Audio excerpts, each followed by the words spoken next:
Good day, everybody. This is Jason Jimenez with the Bold Saviors, making the impossible possible in business. And today I have a business partner, a dear friend, someone from the other across the seas by the name of Abul Hassan. And Abul, thank you for being here. I really appreciate you being here. Thank you, Jason. Thank you for inviting me here. I'm excited to be here. Yeah. Thank you. And I think for the audience the people who don't know you, could you tell us a little bit about yourself, where you come from, or in this sense, where you flew from, and a little bit about your company.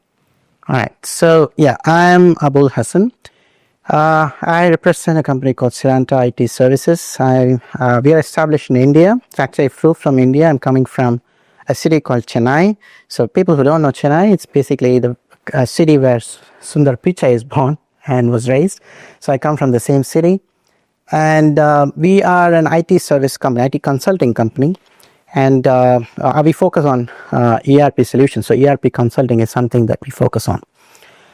So that's the brief introduction about me. Got it. Well, I appreciate you being here, and I can tell you that for those of you that don't know Abul, I can tell you he has been a breath of fresh air when it comes to somebody fulfilling on the things that are needing to be done on all in the realm of technology.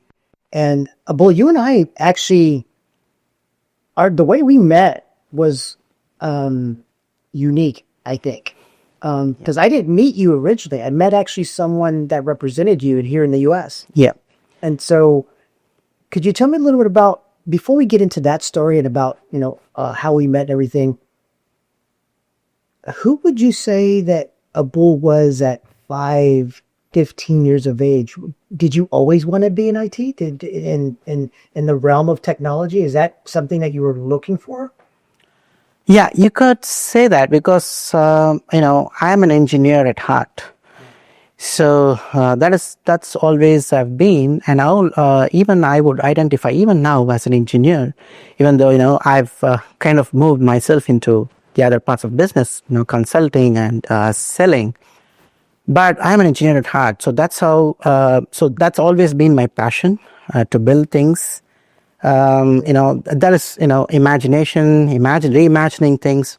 So that's the kind of thing that I always motivated me, or something that I always wanted to do. In the future. So yeah, you could definitely say that is something that I always envisioned to do. And entrepreneurship is again one of the passions. So even right after my college, I never had did one single interview to a job. That's something not many people could say, coming from the background that I'm coming from. So that is something that's because I never had the intention to work for someone, because I always know that business or entrepreneurship is something, the path that I always wanted to go on. Can I ask, if I'm sorry for interrupting, you said something that's really interesting, that entrepreneurship was always something you always wanted to do. Where did you get inspired by that? That's an interesting thing. So that even before that, even though I come from a family of people, non-entrepreneurs. My father was an accountant. He worked for a company. And my family history doesn't support or have the background of entrepreneurship. But the inspiration of that actually came from one particular individual called APJ Abdul Kalam. So he was the president at that time when I was in college in 2003. I think I was. I don't listen to politicians that much. At that age, but that was one particular speech, Republic Day speech, that I listened to, and he was saying he was motivating people to go into young Indians and to go into entrepreneurship. And that really kind of triggered my mind, saying that, no, I'm not going to work somewhere. I'm going to start my business. And 6 months from there, when I was still in college, I started my first business. And what was that? We were into media. So we were started with branding, if you believe. So we started with logo designing, website designing, that kind of tough stuff. And I did it with my cousin. So we started this business at that point of time as a media company. We did ads, we did commercial ads, TV ads, if you believe that. So we started there, and then we kind of started working on websites. So that's when we slowly started moving into IT, because when it comes to website, people want dynamic websites. Then we need to add functionality. And then I wasn't a programmer back then, so I was more into this media side. But I got pushed into programming because as a startup, we didn't have anyone to work with. So I used to start outsourcing the work. And then, I had to depend on people, because when you outsource and you work with freelancers, I mean, sometimes freelancers do not have the same commitment. They do not understand the business end of it. And there were a couple of failures. So from the failures, I learned that, let's not depend on them. Let me try my hand on it. And then that's how I got into programming. And that was a turning point, because I started loving it. I loved coding. I loved solving problems. Even though I had this, start with, engineering at heart, but I never got my hands on it until then. So that was my, opportunity for me to actually solve problems, and I loved solving problems. So that's where it all started. Okay. And then, so how long did you do that? And then what was the next step after that into the new, what was that came after that? Commitment, because, I was getting married so early at the age of 24. So that will give me a more commitment that, okay, so I have to be financially stable now. Yeah. So no longer about a bull. Yeah, it's no longer about a bull. So yeah, so definitely, so that changed a perspective, like that kind of kicked something in my mind, saying that, okay, so you need to really focus on start building a career. Yeah. And it's not something that you, like a freelancer would do, and you need to grow big. And then we established the Aspirant Labs at the first time. So Ciranta is actually formally known to be Aspirant Labs. So that's when we started Aspirant Labs, and we got more into application development. So ERP is when we started that around 2000. I mean, we actually started with the educational industry. So education is the industry that we did the first ERP in education industry. We had the opportunity to work with, and then we had the opportunity to work with one of the biggest retail company in South India. So that's where it all started. So it's around 2007 is when we started our company's Aspirant Labs, and 2007 and 8 is the transition time where we actually gone more into the business application ERP side. Got it. Which is really where, if I hear you correctly, that's really where you have the ability to align the passion for engineering to the actual doing it, while solving problems that you identified people had. Exactly. So yeah, so the problem at that time, especially, was the first thing that I was so proud of solving is that there is a specific exam to get into business school in India. So like I said, the education industry was the first one that I actually started working. So there was an application. I mean, the business school, there is an exam called CAT, Common Aptitude Test. So at that point of time, it was actually going online. So until then, it was a written test. So it was going online, the whole thing. So we had to, we developed the first simulator for online. So we actually, we know the logic behind it, and we were the first ones to launch it. We were working with the company at the point, the customer at the point. And with our help, they were able to launch the first. So that was one of the first incidences that now I'm super proud of, because we were first in the country to do that.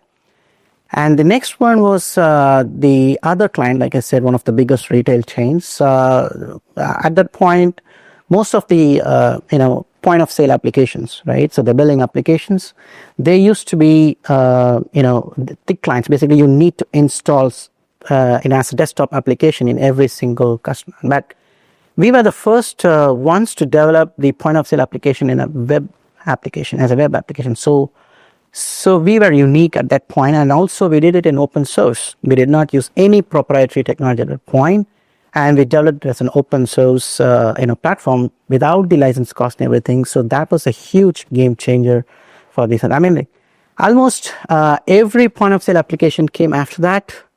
They went web, and we were the first ones in the market to do that. It's awesome. Yeah. It's really cool. When you were going through all that development, did you at any point in time as an entrepreneur question while doing it, am I doing the right thing? Yes and no, because at that point it was all about what was the task at hand and complete the task, and that's all I have it in mind. I mean, I did not care about the money that I'm getting. Is it really the value I'm getting for that?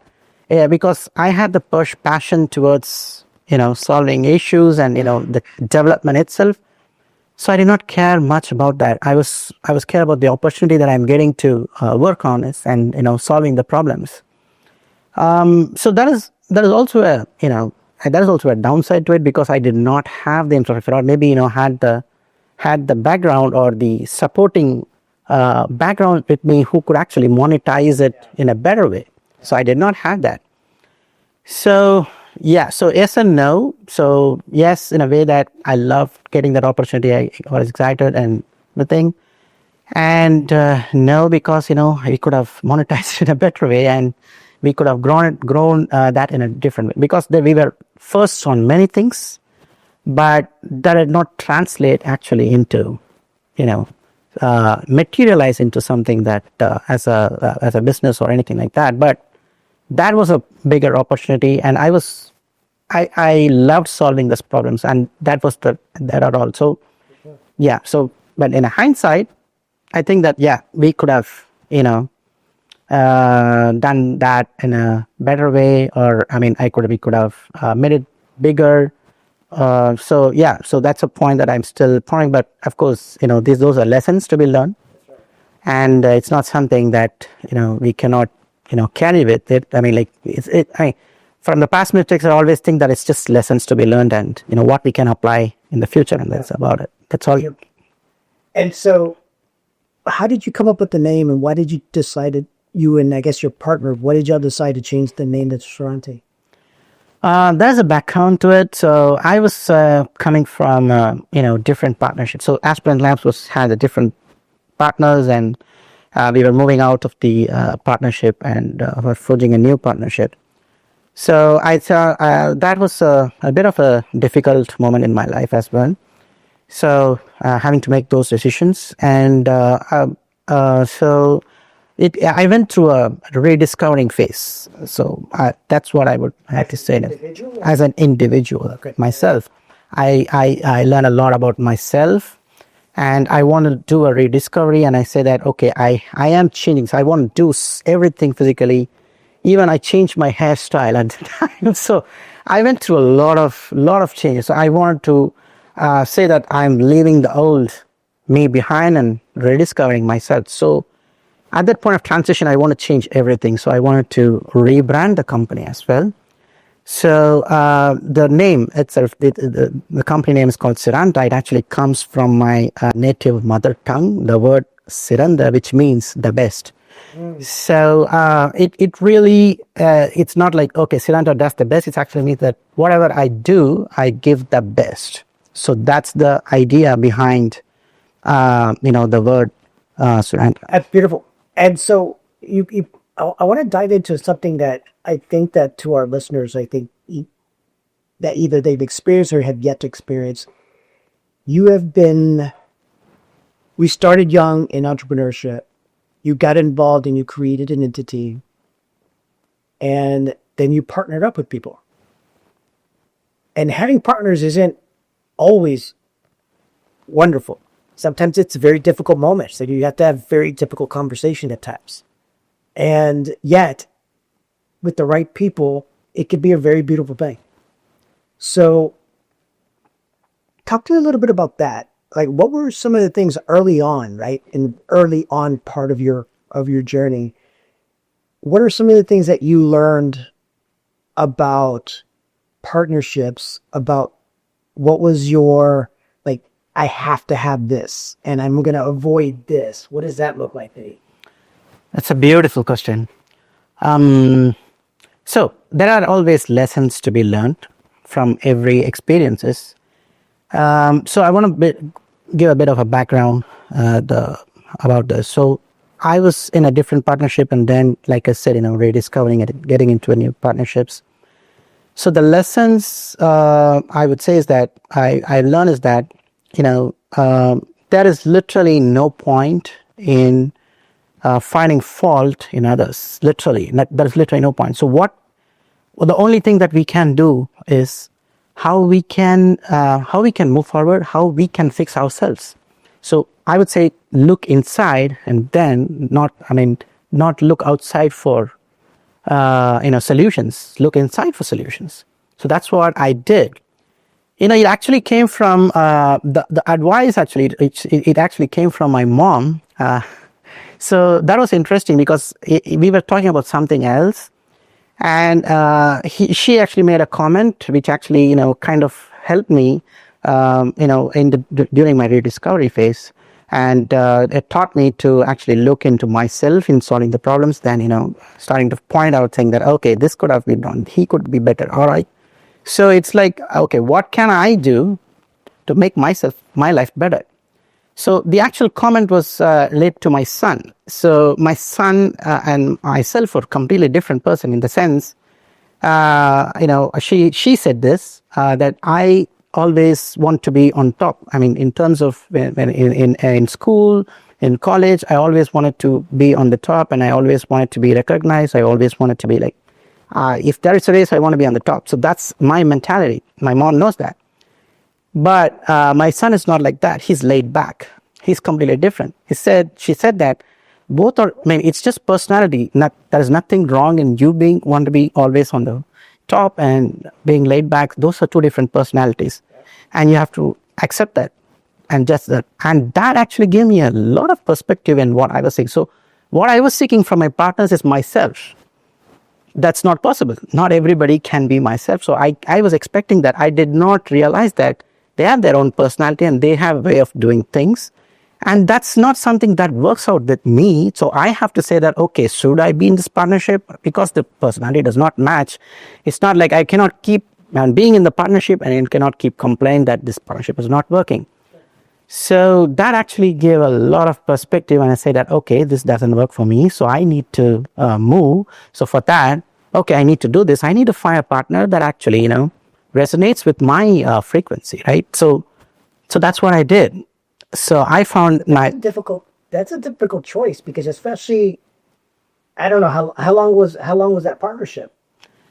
That was quite long. So it was from 2000. It is for 12, 13 years. Okay, so you knew this person intimately in many ways. Yes, like I said, they are my best friends. Yeah.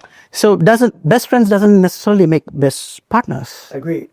So so those are. It took me a while. I know something was wrong, and I know that this doesn't work, but I didn't know. I was finding the reasons outside. I wasn't finding the reason in myself. So, but I also am hearing is that you also defined. You not only were looking at yourself of how to be a better version of yourself, to be the best version of yourself, and yet within that you still put rules around. I need someone, or I need to be around people who are going to complement me, not be contradicting me. Right? So what were some of those things that you defined as being non-negotiables that help you define, I need to find someone else?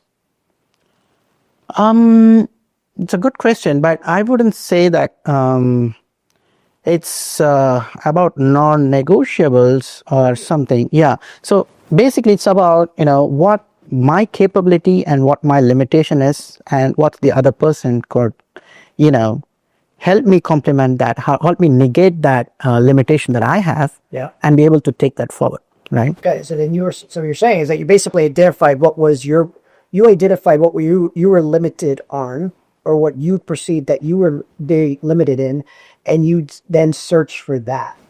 Exactly. Yeah. Okay. Oh, that's yeah, for sure. And so that conversation might have was it. I would assume it would be tough.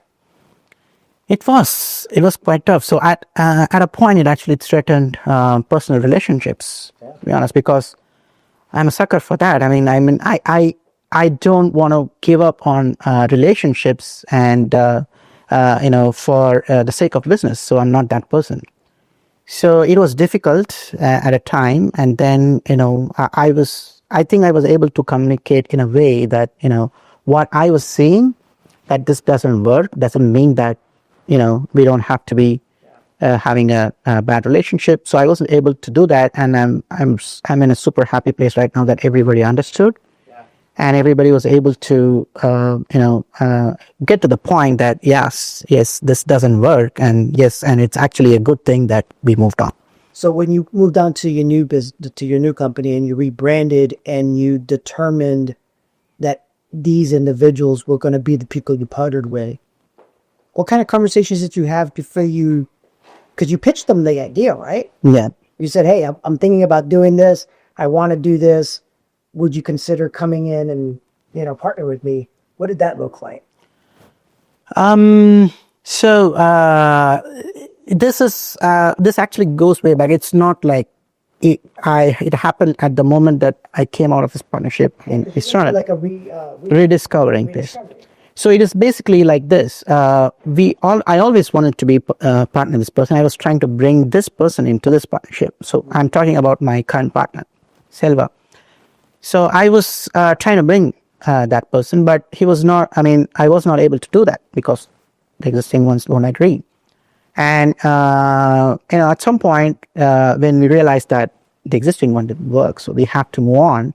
So at that point, yes, I already know that he's going to come. I know that. You already knew this. I already knew that if I call, he's going to come. For sure. He knew he was coming after you. Yeah.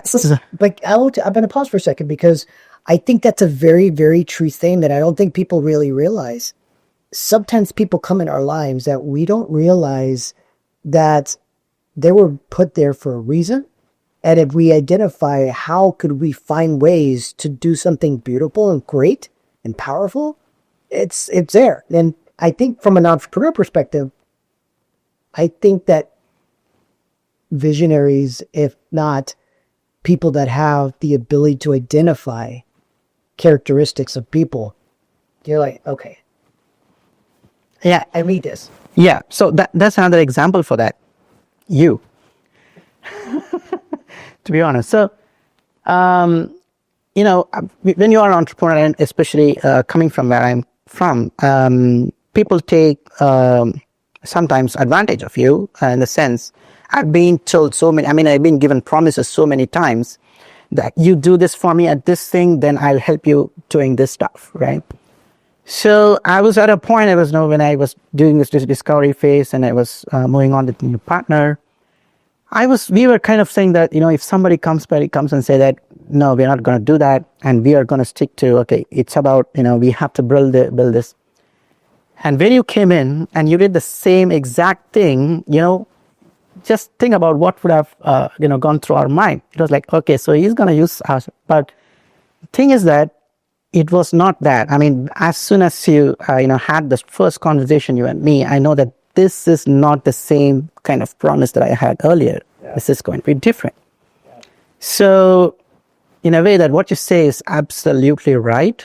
So, at some point that, even though you experience the same scenario with different people at in a negative, in a bad way, but, that there are people who are put in front of you, in your life, and that's going to definitely change your life. Yeah. And this is one of that.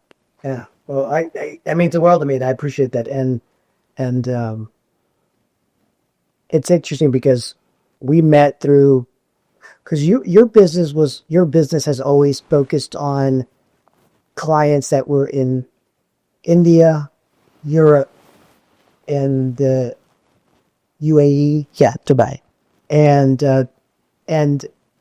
what made, as a company, what made y'all determine and to shift or add the U.S. as being a focus? Yeah. So I always wanted to do business in the US. Maybe this, that US has always been a bigger market, and we know that we wanted to do, but we never had the opportunity or the will, from the previous partnership to do actually go ahead and do that. But this was actually the way it turned. I mean, when I was doing this rediscovery and starting with the new partnership, we always wanted to do that. I mean, we didn't have that initiating point because we had, we were hands full with whatever that we had there, and we were slowly getting into it, but we are not actually, started it. But it was a happy accident. So there's someone who worked with us. So he actually moved into US. He got the residency here. And I asked that person, and he's a very good friend of mine. I said, person that, yeah, would you take up and, establish Ciranta there? And he said, yeah, happily I would do that. I would do that for you, Abul. And yeah, so that was, then we decided, yes, now, if it's now or never.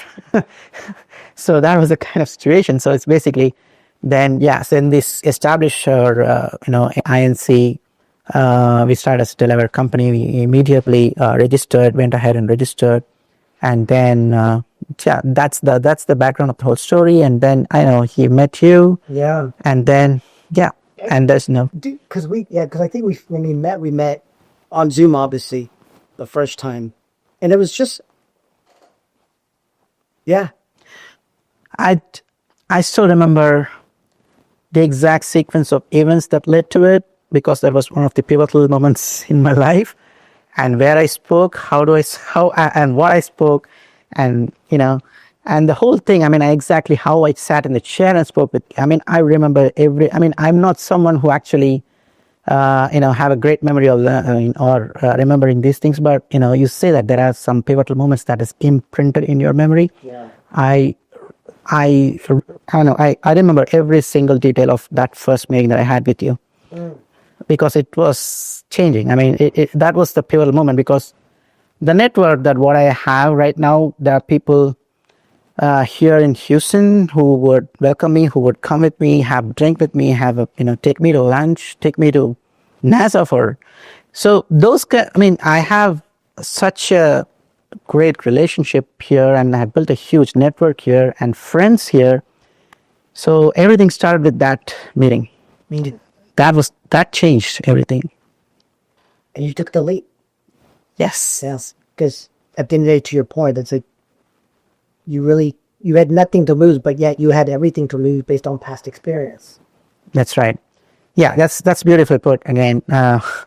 So there was this is a dilemma, but I did not have, even though it kind of sounds like a dilemma, but I did not have one doubt in my mind with the way that conversation went.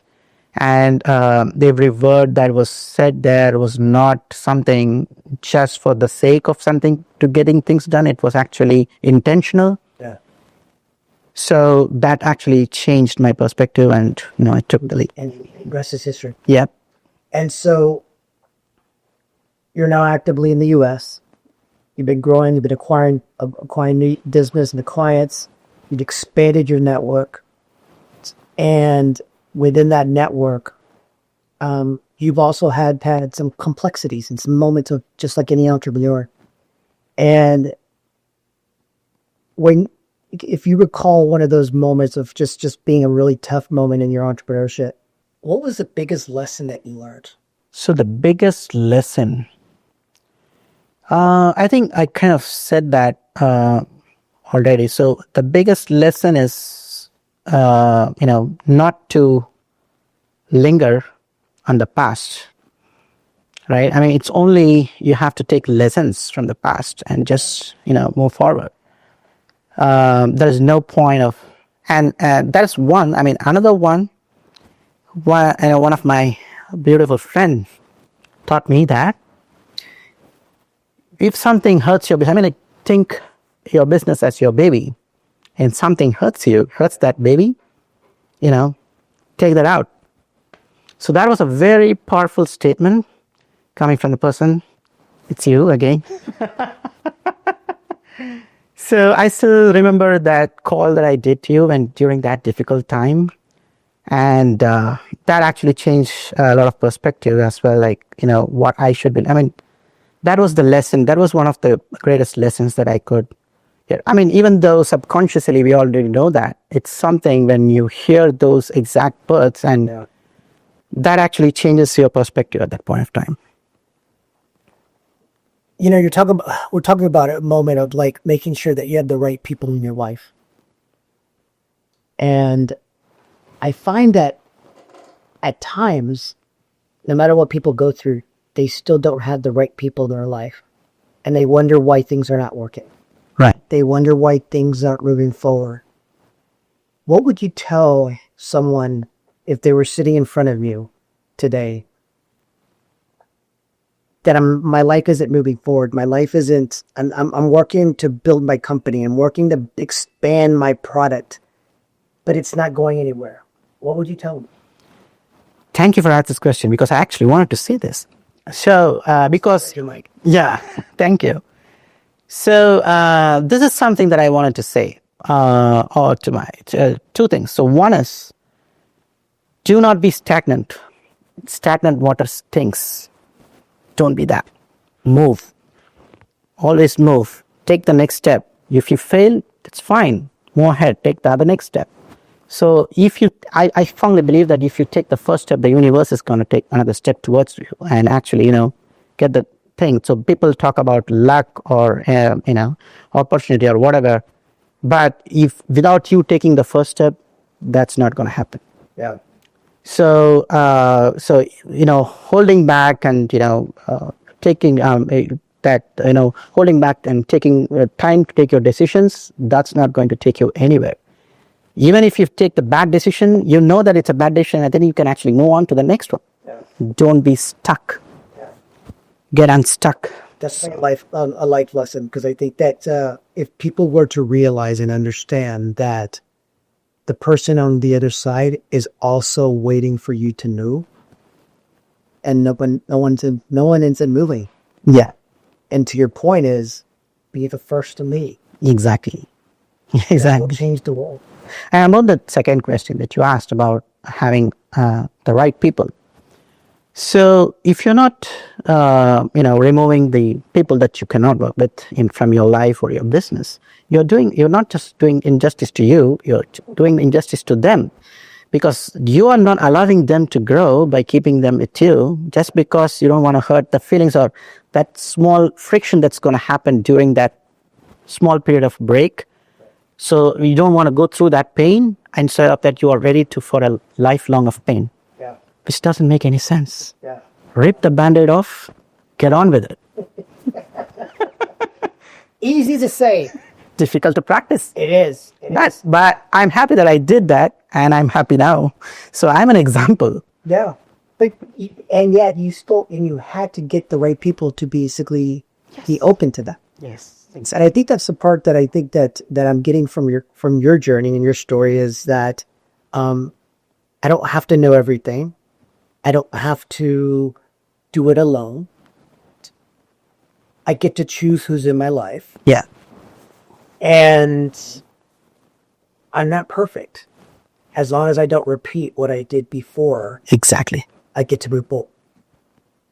And so as a company now, you're specializing in ERPs, software development. Anything else that you're going into? AI. AI is a new buzzword, and AI agents are going to change our life. And What do you mean, an agent? So for the ones who don't understand what that means, and we're not talking about people. yeah. So what do you mean by AI agent? So we all talk about automation, right? So automation is something because we don't want to be doing repetitive, and there's a beautiful sense. I want you to say that once again about automation that you typically say. Oh, the quote? Yeah, the code. Yeah, it's systematize everything that is predictable so that you could humanize everything that's exceptional. Yes, to do that, you need automation. So automation we typically used to be in a way that you need to program it. You need to be, writing programs to do it. AI agents do that with natural language processing. So NLP. So with basically you can just command using your this thing and they can do automation for you. Say for example, you just say that, get me my last 5 emails, look into my last emails with this customer and let's find where I said this and that and what's the next action point. The system will go ahead and do that. It'll analyze your emails. It'll get that information for you. You tell that AI agent, to book the restaurant for a particular time, it would do it. These are simple use cases, but there are complex things that you can do. Let's say if you have QuickBooks or if you have Odoo at an ERP, you want the system to go and fetch a report for you and email it to a particular client and say that get the last 6 months of statement and send this to the customer. It can do that for you. So it's basically something that you would want to automate, right? But still with a few voice commands, you'll be able to do that. So that's AI agent. We are just really scratching the surface when it comes to AI and AI agent. We are not even there yet. It's just an idea and a very, we are on the surface yet. But it's going to be game changer. It's going to change a lot. So what would you tell someone? And by the way, I think one of the things that you and I talk about frequently is that we're very passionate about the quote that I just stated, right? But that we will probably come across some individuals that will listen to that quote and say, "Oh, but you're gonna be eliminating my job, Right?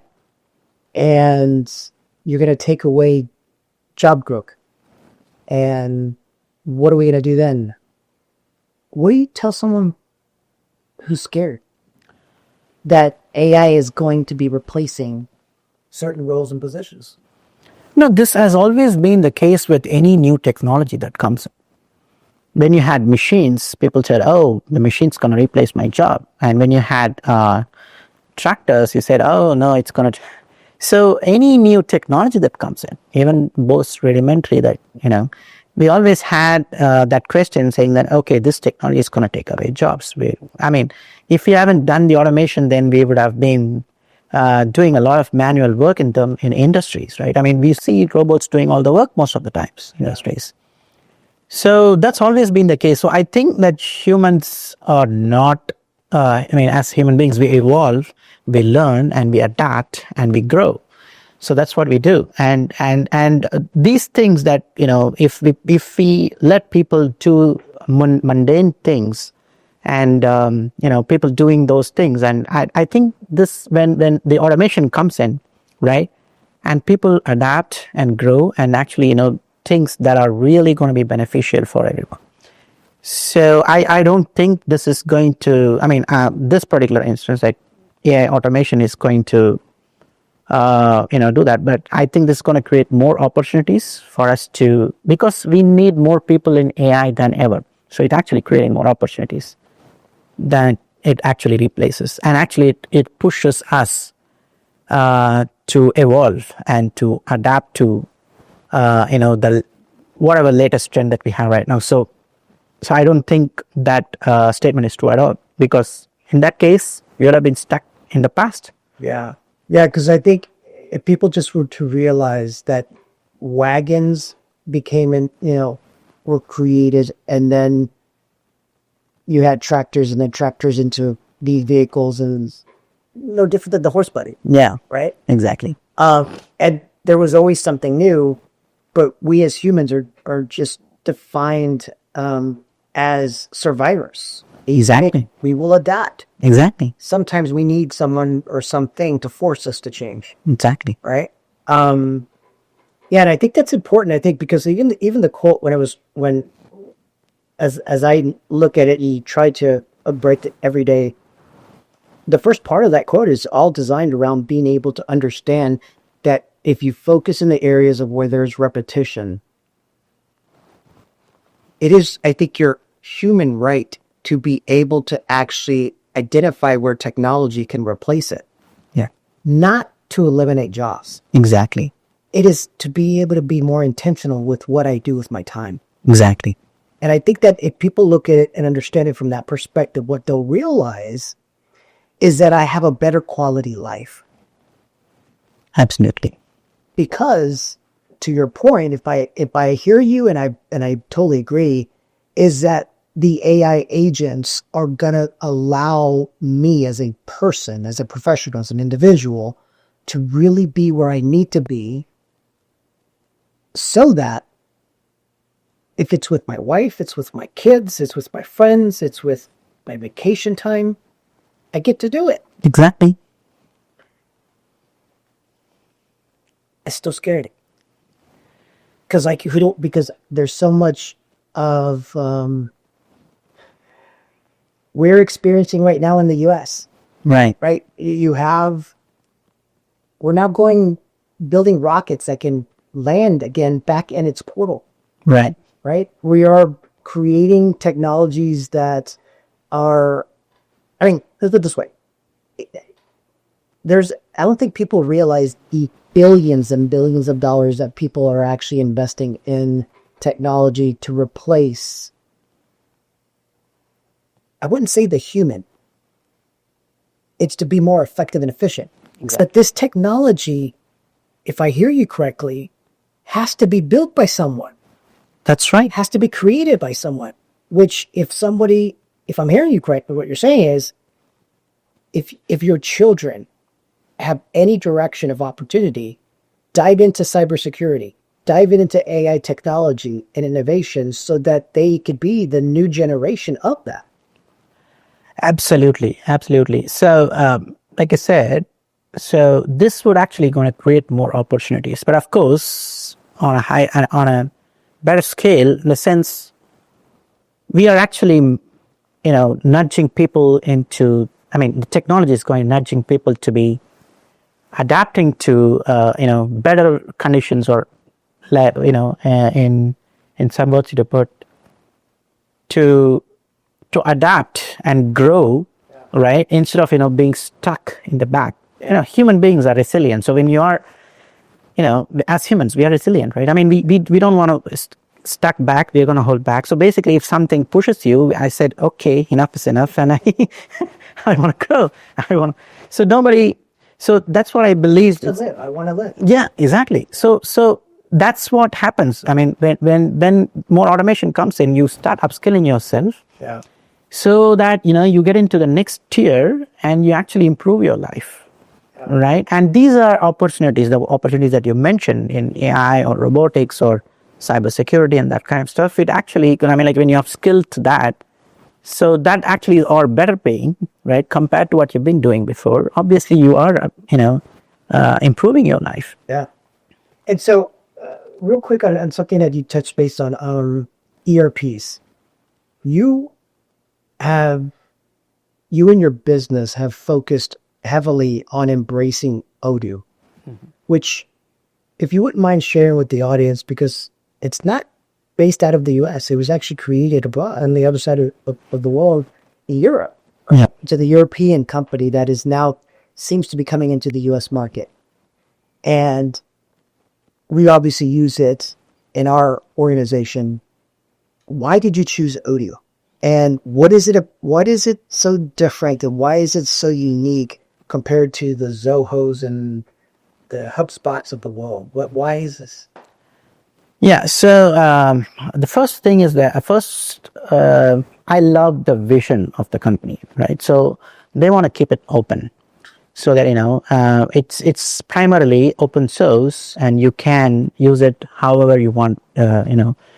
Modify it and customize it and use it for yourself. So that is one of the primary reasons. And overall, I love the idea of having, instead of having a disconnected systems and, having data silos, and instead of, having everything in one single system. So that's what Odoo does. So you may have different, softwares to run your different aspects of your business, but that's not efficient. So you don't want to do that.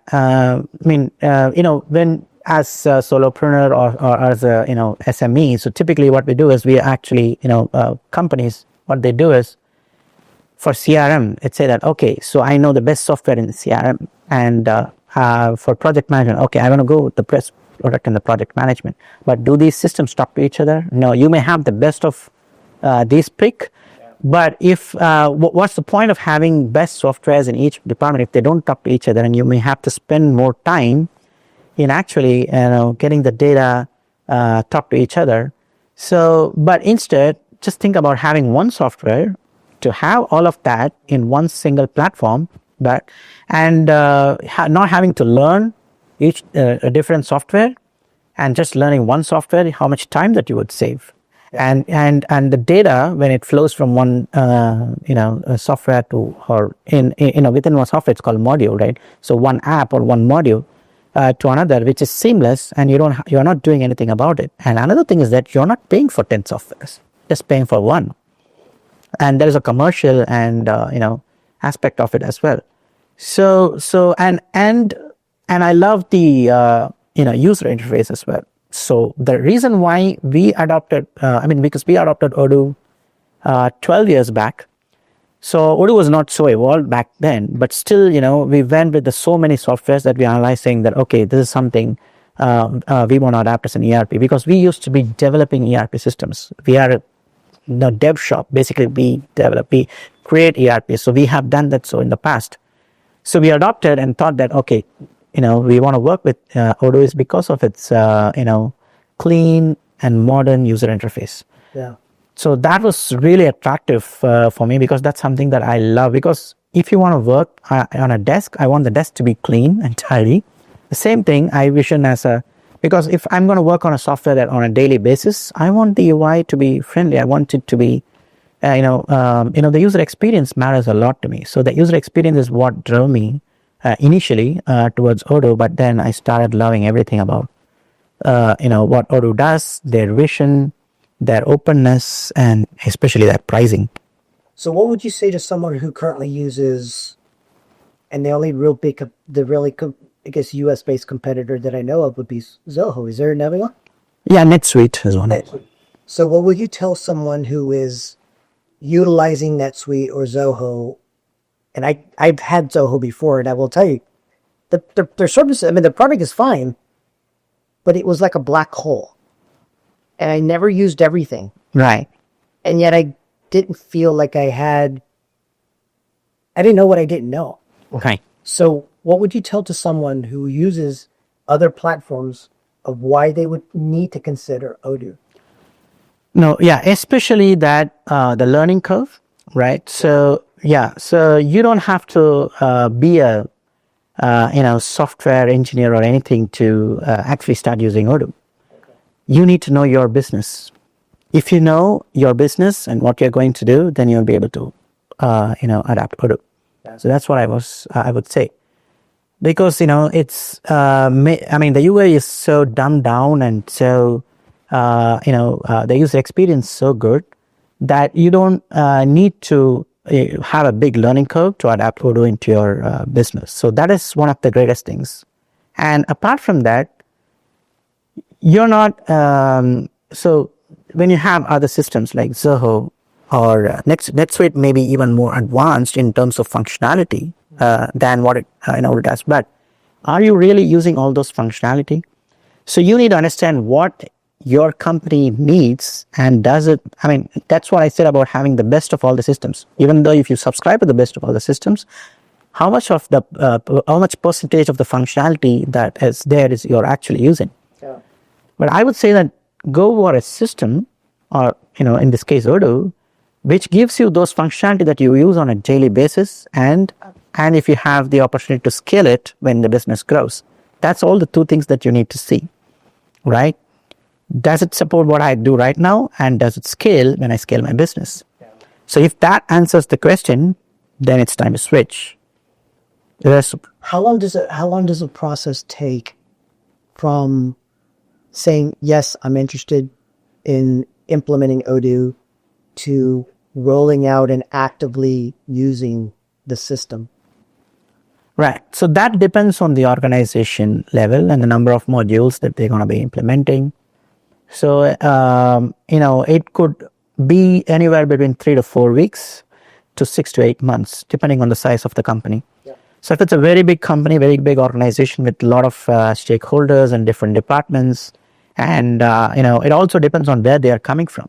So if they are coming from what kind of a system they are coming from, the time to migrate from the data, migrate the data, and user adoption, then change management. So everything. Yeah, That's actually very true. Yeah, because you actually are trying to teach somebody, as an example, Android to go to Apple That's or right. Apple Century, and they're used to one way of doing things. And Exactly. so, so does that mean that your company has the resources to help them with the transition on the change management side? That's right. Yes. So we definitely do that. So I don't think people realize how important that is, yes, exactly. because I can imagine half of the team, or I would say majority of people, just don't like to change. So if everything's working, it's working well in one section, they're like, why are you taking this away from me? Exactly. Yeah, so it's very difficult to change. So change is always difficult for everyone, anyone. I mean, it's uncomfortable. It's something new. It's scary. But the thing is that we need to start come to a realization that this small friction that initially is going to have is going to benefit in a bigger way in the future. So it doesn't allow me to scale, like I said, allow me to scale to go to the next level, right? So that's something that we need to talk. But yes, change is difficult, so we help with the change management as well. So we sometimes we need better help. We actually tie up with change management companies. There are specific people who actually can do change management. So we take help from them as well, because we want to separate the software development and the change manager, separate team who can actually coach them. Here. Exactly. Yeah. So coach the people to adopt the change and start implementing it. Like I said, even if you give the simplest of UI, and people, let's say that someone is coming from NetSuite, right? It's the NetSuite UI is so complex, but they would be used to it for 5 years. And when you give them a simple UI like you are, It's like, what happened? yeah. So it feels like, oh, nothing is there. I mean, there's literally nothing, but it's all there behind the scenes, but people don't see it yet. So it is difficult when you actually, so if you give someone Odoo, for example, who has not used any systems and it's used Excel, he would actually, learn Odoo faster and adapt Odoo faster than someone coming from NetSuite, because he's adapted to that. So like I said, change is difficult. I mean, you have to retrain your brain to do your things that you are been doing on a daily basis for the last 5 years or 10 years or whatever. Yeah, so that trusted that someone who ever made that decision was doing it for the best interest of Exactly. everyone, not just the company. That's right. Yeah. So ERP development all around the Odoo platform, software development, making sure that technologies are reading and talking to each other to be able to get better data and resource information, so that owners, managers, anybody who has a decision making has the ability to make better decisions in a faster time. Yeah. Got it. And so I've recently been seeing, ever since the pandemic, before the pandemic, QR codes have been around forever. Right. But it wasn't until after the pandemic where people started accepting QR codes as a norm. And then I also see that more companies now are actually creating apps. Right. Why? Why now? Why not before? What's the difference between now? I think people are more adapted now for the communicating virtually instead of physically, right? So things have gone. I mean, for example, the growth of Zoom. Nobody has ever heard of Zoom before COVID. Yeah. Nobody heard about it. And the growth of Zoom is an example of what the way that we worked after COVID, right? So a lot of us started adopting to work from home, so that actually kind of changed the world, basically. I mean, I think it's for the good, because when you adapt technologies, I mean, like you save a lot of time on commuting. That is a change. I mean, yeah, for the businesses, the cost, and you have now people easily working with different countries. I mean, that was supposedly difficult earlier, right? People would ask, oh no, do you have this company next to my street, then I'm not going to buy this product, right? Right now, it's not like that. It's changing.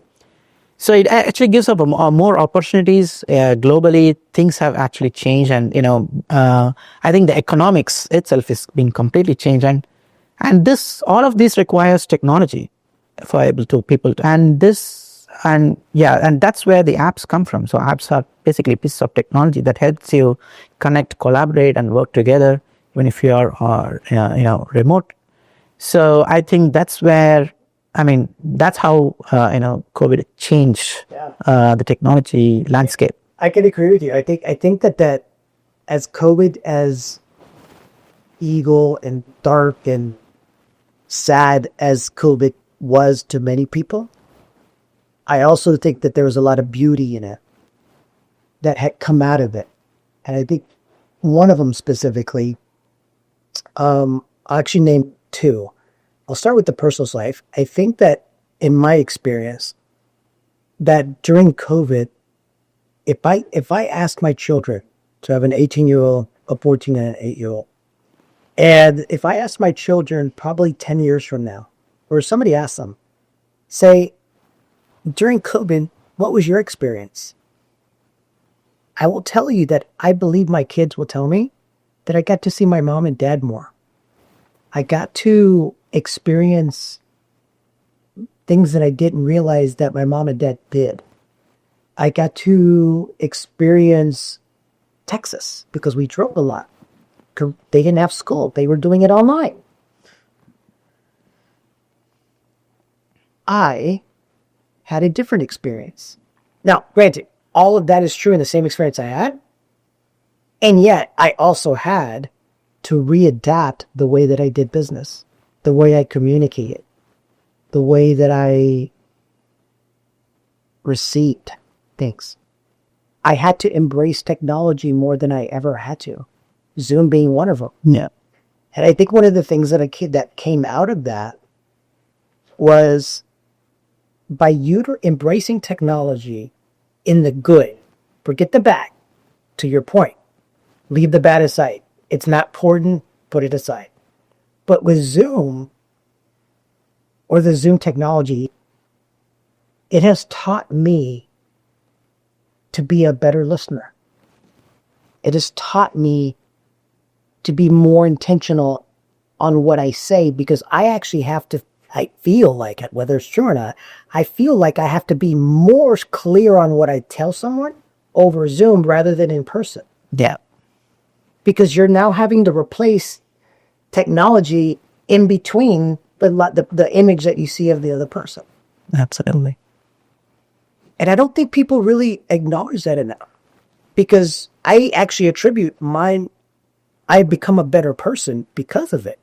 I become a better listener and a better communicator simply because of the pandemic forcing me to use Zoom in a different way. What do you think about that? Absolutely. So I totally agree with that.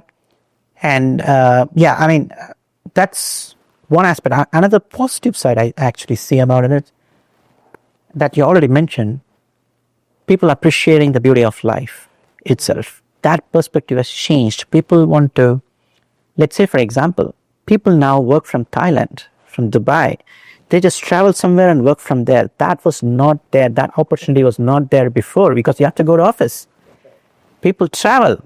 So COVID has the exact, during COVID, we were not allowed to travel, but the exact opposite. The after effects actually put us to, in a way that people travel a lot and, work from remotely from place. And that is so beautiful. People want to enjoy the life and also work, right? The work-life balance, or whatever you call it, that has become much more pronounced, and people appreciating life itself. Like you said, people, kids appreciating what parents do. And parents, in India, because, we, most of the time, parents live with us, appreciate what their children do, on a day-to-day basis. So all of this has really had a very pronounced effect, and I think it's beautiful. Of all the bad, something as actually beautiful had turned out, I believe, is a very good thing about, Sure. So as a company, ERP, app development, software development. You're heavily getting into AI. What's the future look like for the company? So definitely we are getting more and more into AI. So that's for sure. So we have an AI club created within our company.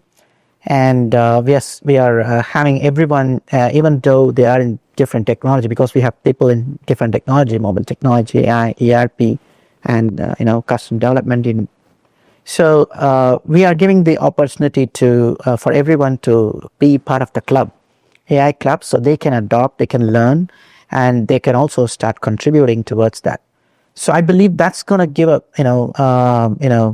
going to grow. The AI division itself is going to grow, and I believe we already developed helped develop AI product which would be launching anytime soon, and I believe there are going to be more opportunities towards AI, and I think that particular division is going to go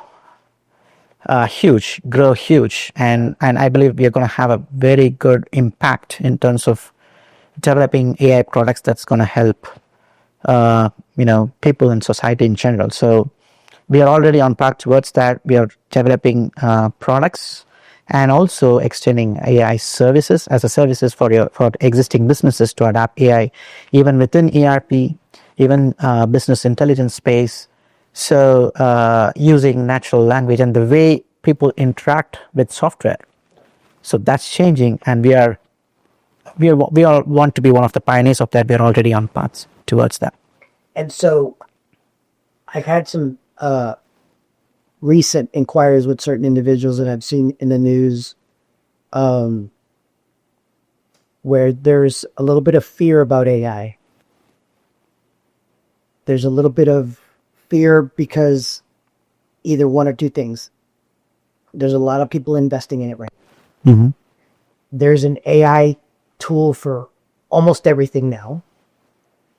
So do you have a sense of perspective of is it going to be like the technology bubble that we had several decades ago, where it gets so big and all of a sudden it just kind of implodes and then you're left over with whatever's really good?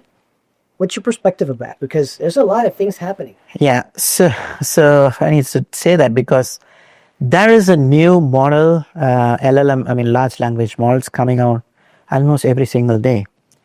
This very morning that I was driving towards here, my partner was saying about this new model by Google that we were trying to implement within our company. So yeah, it might look scary and it might look big, but trust me when I say this, we have not even started with AI. We are just on the surface. We are not that deep enough. It's just the surface. We are just barely scratching the surface. So and this is going to... How do you know as I'm going to put my investor hat on. So how do you know as an investor which AI platform or which vertical of AI is the best to invest in?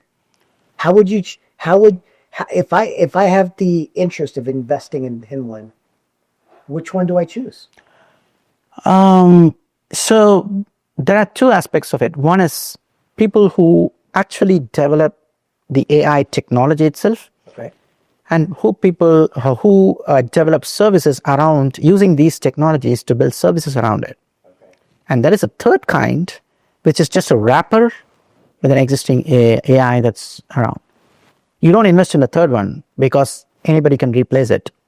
You either invest in the people who actually build the AI technology itself, like building an LLM or building a model or building an actual AI tool. And the second one would be building product using the existing AI technology, like the one that we developed, which is basically a computer vision product. It's a product that I cannot talk about because it's by another company. Yeah. So, but it's a product that uses existing AI technology, but it solves a specific problem. Yeah. So you invest in these two technologies as an investor. That would be my advice. But if somebody is just building a wrapper or providing AI as a service, then probably that's not a big, because anybody who could learn. There's no just replay.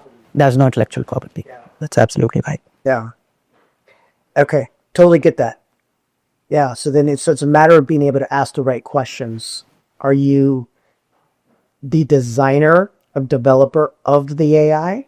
And or are you utilizing, so then let me ask you, so if you're utilizing existing AI to create a offering to solve a problem, how do you protect that?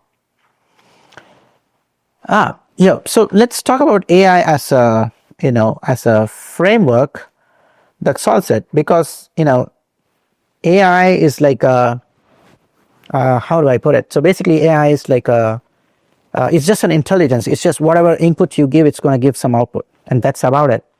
And what kind of input that you give and what kind of output that you going to get, it's something unique, right? So that is something basically, let's say that, AI can recognize objects, right? But I want the AI to be trained to recognize specific objects so that I can build a tool. I mean, say for example, I'm building a tool to with AI to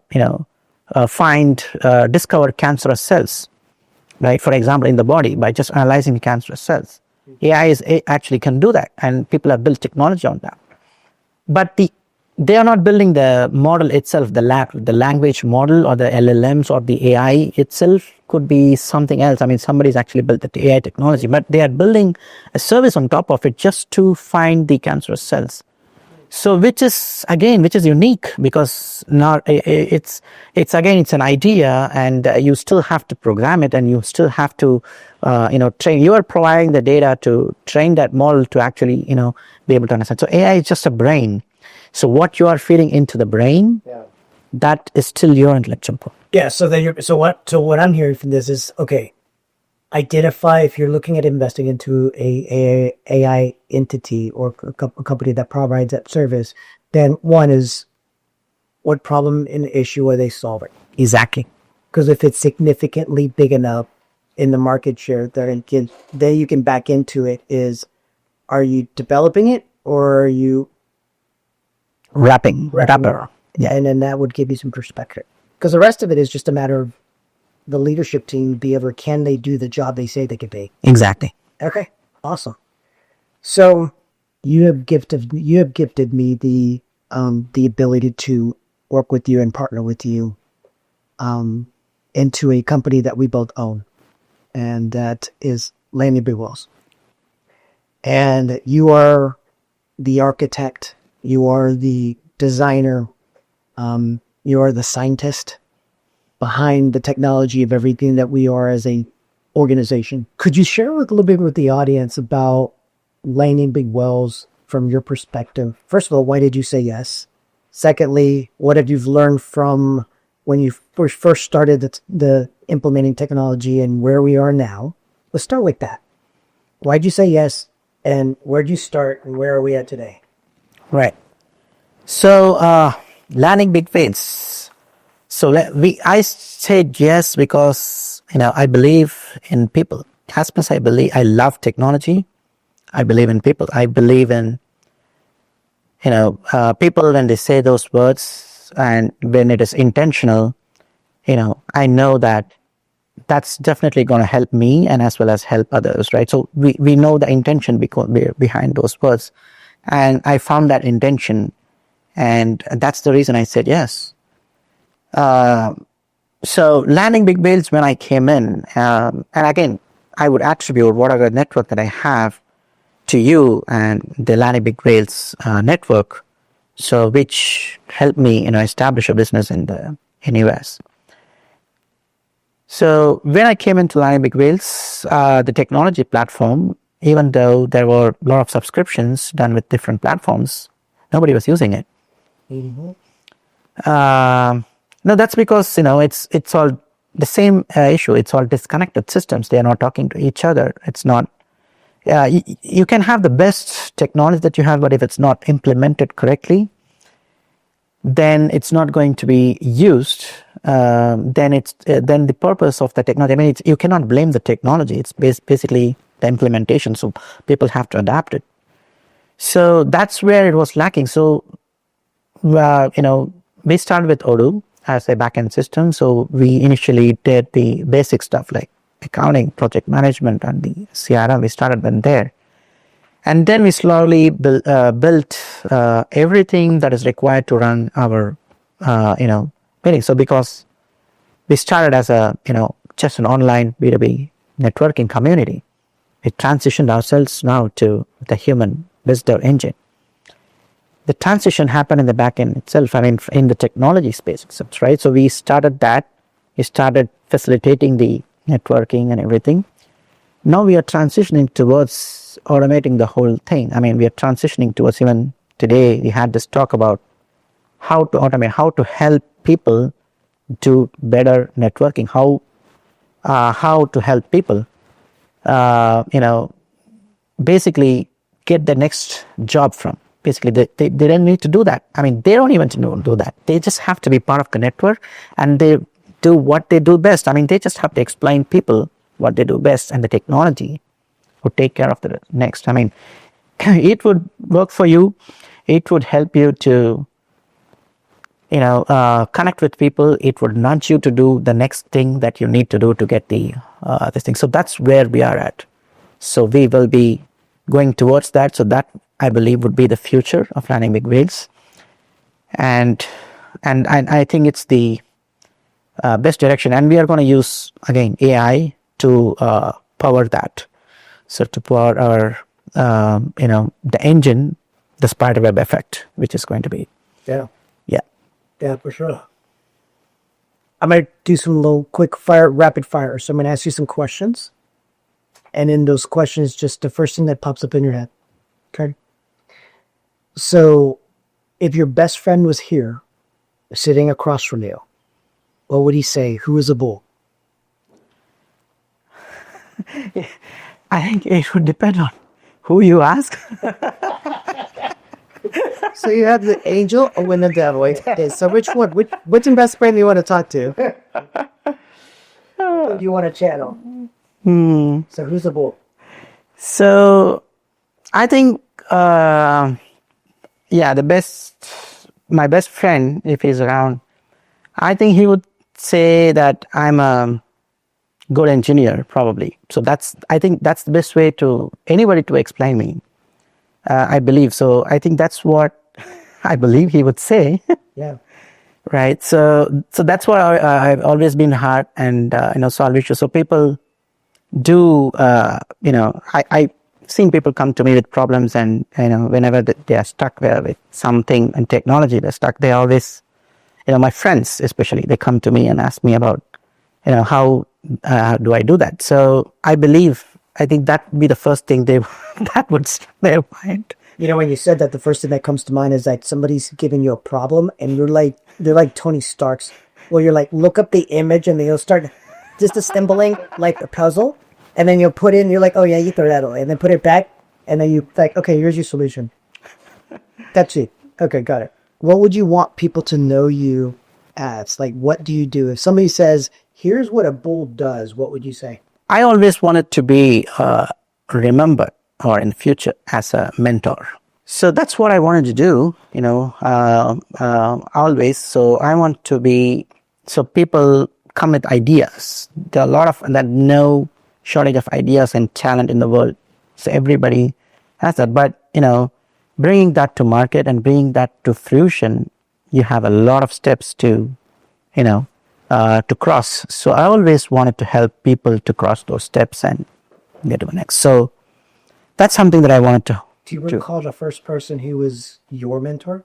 My mentor, I have got inspirations from a lot of people, but there was one particular person when I was outsourcing my work, and when I was into development, there was one particular person. So he inspired me. So I wouldn't say as a mentor, I would say that he was the first inspiration. Okay.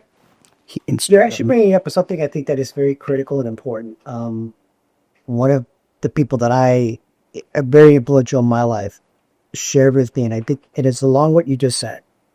People sometimes need to just take and open their eyes to those things that inspire. Does it matter if it's this much or if it's really like hits you straight in the face? Yeah. What's important though is that you just become curious and just dive into it until it exhausts, until it eliminates. Exactly. And I'll correlate back to with what you said earlier, because when you do that, you're going to be very hyper focused. Because if you dive into something that's this much of inspiration, and it eventually opens up into big, you immerse yourself and you forget about everything else. And at the end of the road, you're not the same person. You change. Absolutely. And I think that's the lesson there with what you just said.